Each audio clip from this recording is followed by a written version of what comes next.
ভারতের আকাশে এক বিশাল যুদ্ধ চলছে।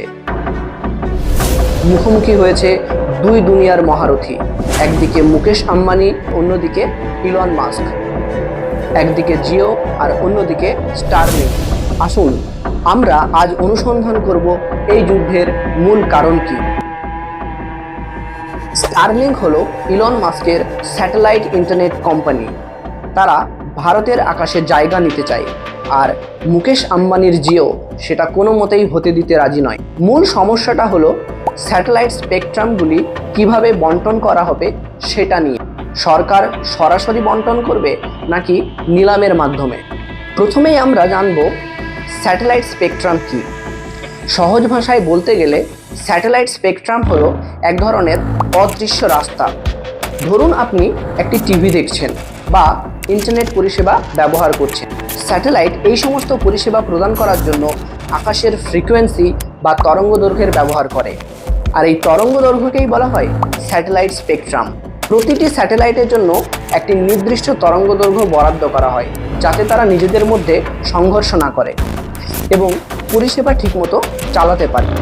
এবার আসি স্যাটেলাইট স্পেকট্রামের বন্টন প্রসঙ্গে। ভারতে এই স্যাটেলাইট স্পেকট্রামগুলি বন্টন করে ট্রাই, অর্থাৎ telecom regulatory authority of India এবং ডিপার্টমেন্ট অফ টেকনোলজি। ভারতে বর্তমানে স্যাটেলাইট স্পেকট্রামগুলির বন্টন দুভাবে হতে পারে। এক, প্রশাসনিক বন্টন, আর দুই হচ্ছে নিলাম। প্রশাসনিক বন্টন হলো সেই সমস্ত বন্টন যেখানে সরকার নির্দিষ্ট কিছু নিয়ম মেনে বিভিন্ন কোম্পানিকে স্যাটেলাইট স্পেকট্রাম বন্টন করে, আর অন্যটি হলো নিলাম, যেখানে নিলামের মাধ্যমে স্যাটেলাইট স্পেকট্রাম বন্টন করা হয়। ভারতীয় আইনে এই বন্টন প্রক্রিয়ার নিয়ম নির্ধারণ করা হয়েছে, কিন্তু স্টারলিংক এবং জিওর মধ্যে মূল বিভেদটা হলো এর প্রক্রিয়া নিয়ে। কিভাবে এই স্পেকট্রাম বরাদ্দ করা হবে? স্টারলিংক চায় ভারত সরকার সরাসরি এই স্পেকট্রামগুলো বরাদ্দ করুক, আর জিও চায় নিলামের মাধ্যমে হোক, যাতে প্রতিযোগিতায় সমতা বজায় থাকে। এখন আমরা জানব জিও এবং স্টারলিংকের মধ্যে মূল পার্থক্যটা কোথায়। জিওর ইন্টারনেট পরিষেবা মূলত মোবাইল টাওয়ার এবং ফাইবার কেবলের মাধ্যমে করে থাকে। আপনার মোবাইল বা ফোনের যে ইন্টারনেট পরিষেবা সেটা একটা নির্দিষ্ট কেবল বা মোবাইল টাওয়ারের মাধ্যমে সংযোগ স্থাপন করে এবং সেখান থেকেই এরা ইন্টারনেট পরিষেবা প্রদান করে থাকে। কিন্তু স্টারলিংকের ইন্টারনেট পরিষেবাটি ভিন্ন ধরনের। এরা আকাশে স্যাটেলাইট পাঠিয়ে আপনার বাড়িতে থাকা ডিশ অ্যান্টেনার মাধ্যমে ইন্টারনেট পরিষেবা প্রদান করে, অর্থাৎ আপনার বাড়িতে বসে আপনি ডিশ অ্যান্টেনার মাধ্যমে ইন্টারনেট পরিষেবা ভোগ করতে পারবেন। ধরুন আপনি একটি দুর্গম স্থানে থাকেন, যেখানে মোবাইল টাওয়ার বা ফাইবার কেবল কোনোটারই কোনো অস্তিত্ব নেই, কিন্তু স্টারলিংকের ক্ষেত্রে তারা আকাশ থেকে সরাসরি অ্যান্টেনার মাধ্যমে আপনার কাছে ইন্টারনেট পৌঁছে দেবে। এখানেই স্টারলিংক জিওর থেকে আলাদা।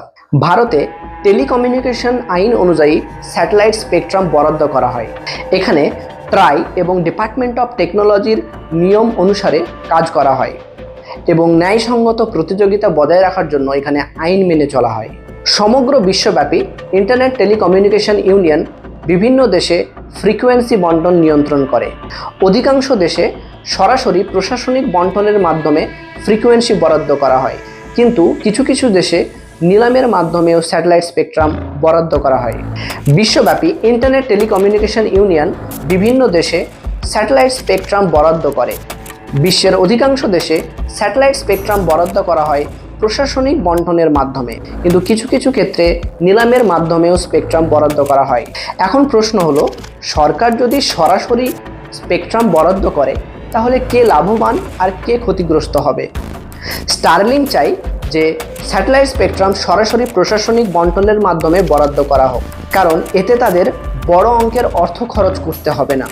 তারা খুব সহজেই ভারতবর্ষের বিরাট বাজার ক্যাপচার করতে পারবে।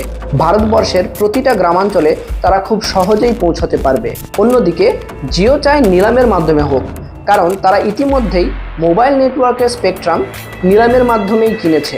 যদি নিলামের মাধ্যমে বরাদ্দ হয় তবে স্টারলিংক ও অন্যান্য স্যাটেলাইট কোম্পানিগুলি ভারতবর্ষের বাজারে প্রবেশ করা কঠিন হয়ে দাঁড়াবে, আর সেখানেই জিও ভারতবর্ষের বাজারে একচ্ছত্র আধিপত্য বজায় রাখবে। স্টারলিংক যদি সরাসরি ভারতবর্ষের বাজারে স্যাটেলাইট স্পেকট্রাম বরাদ্দ পায় তাহলে তার জন্য ভারতবর্ষের বাজারে প্রবেশ করা খুব খুব সহজ হবে এবং সেটা ভারতবর্ষের জিওর মতো কোম্পানিগুলোর জন্য একটি বিশাল বড় চ্যালেঞ্জ হবে। আর যদি নিলামের মাধ্যমে হয় তবে সবার জন্য সমান একটি প্রতিযোগিতা থাকবে, আর সেখানে জিওর ক্ষেত্রে খুব সহজ হবে বাজার ধরে রাখা। বন্ধুরা, এই স্যাটেলাইট স্পেকট্রামের লড়াই শুধুমাত্র দুটি টেলিকম সংস্থার লড়াই নয়, এটি নির্ধারণ করে ভবিষ্যতে আমাদের ইন্টারনেট পরিষেবা কেমন হতে চলেছে। স্টারলিংক কি ভারতের মতো বিরাট বাজারে প্রবেশ করতে পারবে, নাকি জিও ভারতবর্ষের বাজারে তার একচ্ছত্র আধিপত্য বজায় রাখতে পারবে?